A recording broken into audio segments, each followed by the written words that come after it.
Let's start with our lead story of the day regarding the Treasury Secretary Janet Yellen claiming that the United States economy is not in a recession, but rather a period of transition in which growth is slowing. I mean, you can't make this stuff up, right? Leave it up to the Democrat Party to come up with this type of messaging. And they've been using this type of transitioning, for a while now, starting with Jen Psaki, and now it's Karine Jean-Pierre. And it's no wonder Jen Psaki and the communications director took a boot, right? Because the messaging is just horrible, and you have to be chauffeured out and utilize this type of narrative each and every week, which is just a bunch of BS. And we're about to prove it right now with the numbers. So when pressed by NBC host Chuck Todd over the weekend, Yellen said that growth is slowing.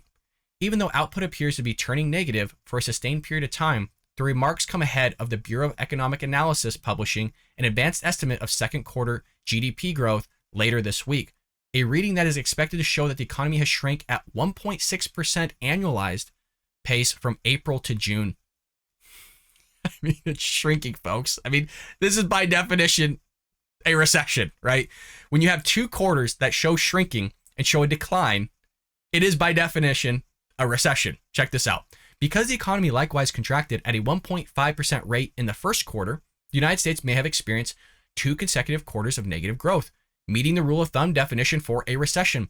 Yet Yellen, who admitted last month that when she was wrong about the path of inflation would take, she dismissed such claims.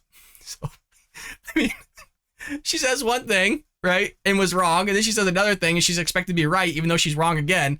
I mean, she's shooting herself in the foot and the Biden White House administration, because we have evidence here to show and prove that they're wrong, and they're telling us one thing, and again, reality is showing us something else, which is a common theme with this White House.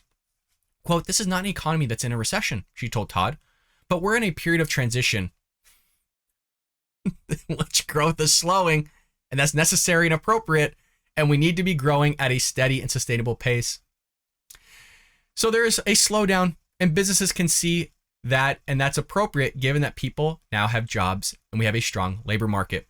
Yellen also pointed to low joblessness as an indicator of strong economic performance. Although unemployment remains at 3.6%, a significant improvement from the 14.7% level seen in April 2020, labor force participation has not recovered from pre-recession levels, contributing to worker shortages that increase expenses for businesses and prices for consumers. It's amazing that the White House would want to utilize the 14.7% as kind of a victory lap in terms of getting low numbers. You just shut down the entire economy.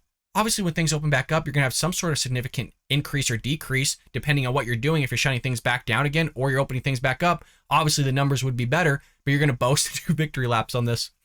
Again, it's all about the messaging, folks. It's all about the narrative. Arguing that you don't see any of the signs of a broad economic contraction, Yellen referred to solid consumer spending figures. Although a report from the Department of Commerce shows the national retail sales grew by 1% last month, the CPI rose 1.3% over the same period, implying that higher price levels played a significant role in higher spending rather than true gains in economic activity. So she's going to boast one thing, and then again, when we dive into reality, the numbers and what's actually taking place, it says something different. God. It's unbelievable, folks. You try to wrap your head around this because they must think we're all dumb. They must think the American public is just a bunch of idiots, that we can't see old footage of them doing something. We can't see them saying something and then something else is taking place, or that they're saying something, we go through the numbers, and reality showing something different. It's as if none of this exists to them. It's just a bunch of liars. Bunch of freaking liars. Indeed, the White House, which repeatedly insisted in recent weeks that the nation is stronger economically than we have seen in history, has been laying out its economic case ahead of the Bureau of Economic Analysis growth report. Why do you need to lay anything out if we're stronger economically than ever before? What's there to lay out? You should be chanting and raving. You should be doing your own victory laps regarding how strong the economy is. And in a nutshell, you kind of are doing that. But now we're sitting here contradicting the very narrative that you're pushing. So do what you want, White House. It's not going to help you in November, and it sure in hell ain't going to help you in 2024.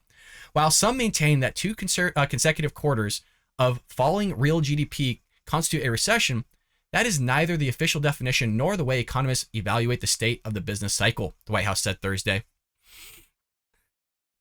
Where did they get this? I don't know. I really don't know. They just make stuff up. It's a basic knowledge of a rule of thumb that you would learn in high school about what a recession is. I mean, this is as basic as you can get. And somehow they just pull this stuff out of thin air. They really pull it out of their you know what, but we're trying to keep it PG here in the Bald Brad Show. Instead, both official determinations of recession and economist assessment of economic activity are based on a holistic look at the data, including the labor market, consumer and business spending, industrial production, and incomes.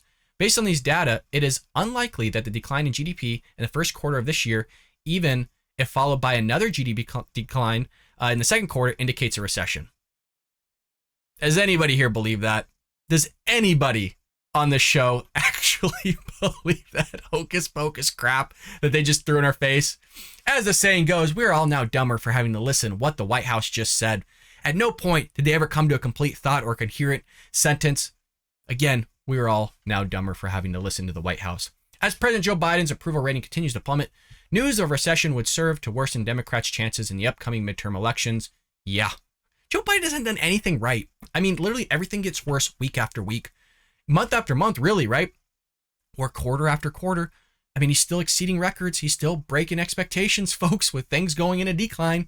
But hey, nothing to see here. Everything's fine, folks. Joblessness, we have good numbers there.